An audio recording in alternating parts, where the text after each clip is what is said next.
Iran ఇచ్చిన సలహా ఇరాన్‌కే దెబ్బ కొట్టినట్టుంది. ఇరాన్ ప్రాక్టీస్‌గా అమలు చేద్దాం అనుకున్నది.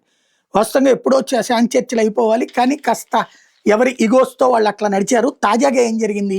హార్ముజ్ జలసంధిని మేము దిగ్బంధించి ఉంచుకుంటాము. అక్కడ మాదంతా చాలా నష్టం జరిగింది గదా! మీరేం డబ్బులు ఇయ్యరు గదా! గల్ఫ్ దేశాలు కూడా ఏం డబ్బులు ఇయ్యరు గదా! కాబట్టి హార్ముజ్ జలసంధిని మేము దిగ్బంధించి ఉంచుకుని అవి కావాలంటే ఒమన్‌కి కూడా డబ్బులు షేర్ చేస్తాం. అమెరికా కూడా కావాలంటే షేర్ చేసుకోవచ్చు. కానీ హార్ముజ్ జలసంధి దగ్గర ఎళ్ళే ప్రతి షిప్ దగ్గర డబ్బులు వసూలు చేసుకొని ప మా పునర్నిర్మాణానికి వాడుకుంటామని చెప్పారు గదా!